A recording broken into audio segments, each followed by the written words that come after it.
Hey guys, it is your talker to Krishna again. Welcome to the new video. So, what is today's topic? Well, we are going to learn about circulant matrices. I know we are all familiar with one such matrix in our 12th standard. It has a very distinct order. It has the columns like APC, BCA, and CAB. Well, such type of matrices are considered to be circulant matrices, but we know very little about circulant matrices.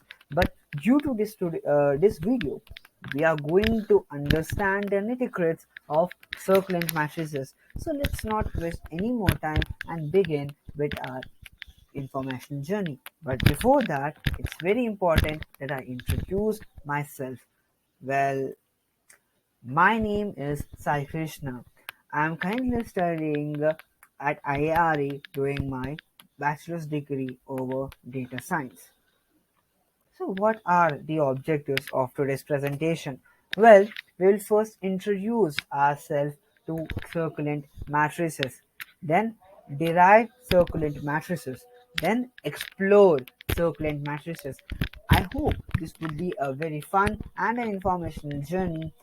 So let's start with introduction.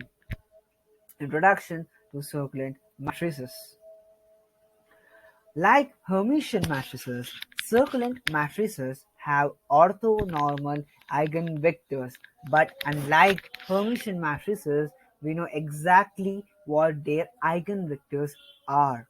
Moreover, their eigenvectors are closely related to the famous Fourier transform and Fourier series. Even more importantly, it turns out that circulant matrices and the eigenvectors lend themselves to incredibly efficient algorithms called FFTs, which play a central role in much of computational science and engineering. So, unlike the circulant matrices that we know of, these play an important role in much bigger spectrum. But what are FFTs? Well, FFTs are a fast Fourier transform is a type of algorithm that computes the discrete Fourier transform of a sequence or its inverse. Fourier analysis converts a signal from its original domain to a representation in the frequency domain and vice versa. Okay, so how we derive the circular matrix? Because we just know the order, basic order, that is ABC, BCA, CAB, but there must be a well-defined general form for it. So for that very reason, we are going to derive circulant matrices. So as you can see, well, the font is very small, so I must look into it. Consider a system of an n identical masses m connected by springs sliding around a circle without friction, similar to lecture 26, but we didn't have in lecture 26. It's my bad. Well, the vector S bar of displacement satisfies this equation where A is the n cross n matrix. So this matrix is a real symmetric and less obviously positive semi-definite. So it should be have orthogonal eigenvectors and real eigenvalues which are greater than or equal to 0. So we were able to derive a general form. So, and if n would be equal to 7, we would have gone this. Means if the order was 7, we would have gone these many things. This matrix has a very special pattern. Every row is the same as the previous row, just shifted to the right by 1, wrapping around cyclically at the edges. So you can visualize the order of the circular matrix like wrapping around the cylindrical at the edges. Now that is, each row is a circular shift of the first row. This is called a circulant matrix. So the name was given because each row was a circular shift of its previous or the first row. Good to know. So a 4 by 4 circulant matrix may look like this. Well, The general formula of an n cross n circulant matrix C is as shown in the figure. When working with a circulant matrix, it is convenient to number entries from 0 to n minus 1 rather than from 1 to n. Okay, so it's convenient to number them from 0 to n minus 1 rather than 1 to 10, 1 to n, because as we are coders, it becomes our second habit to start counting from zeros. Okay,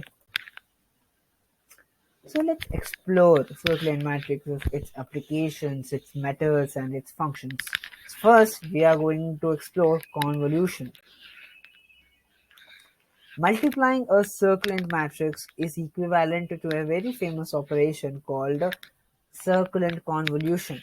Convolution operations and hence circulant matrices show up in lots of applications like digital signal processing, image compression, physics or engineering simulations, number theory and cryptography, and so on.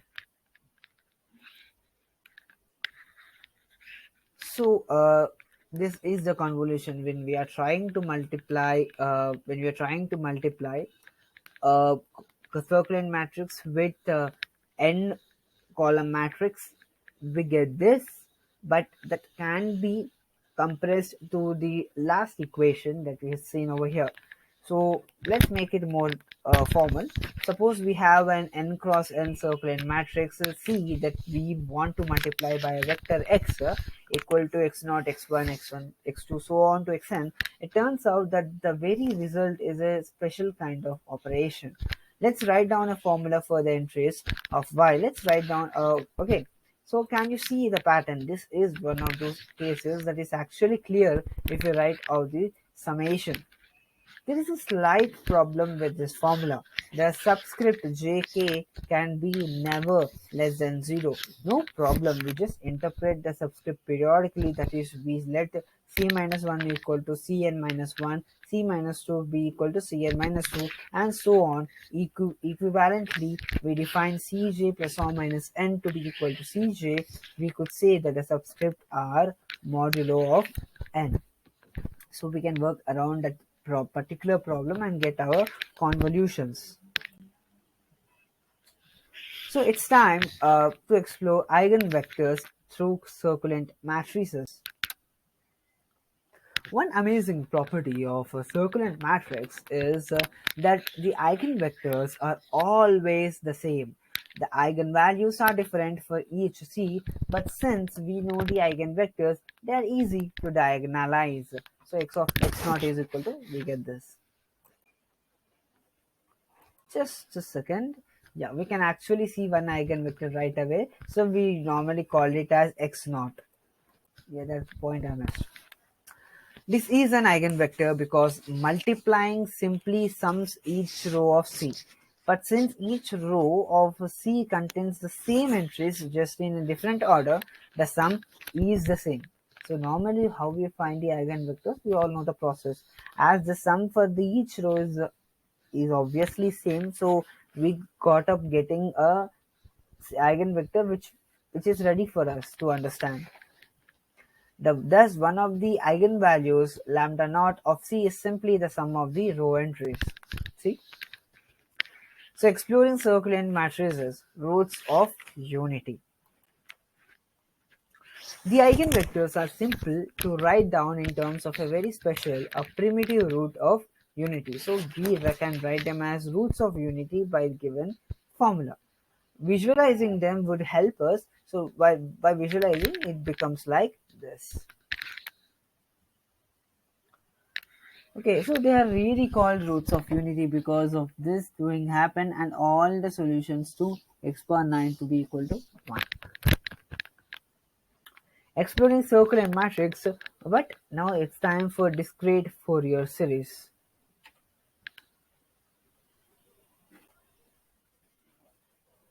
Multiplying by a vector by f is called a discrete Fourier transform, that is DFT.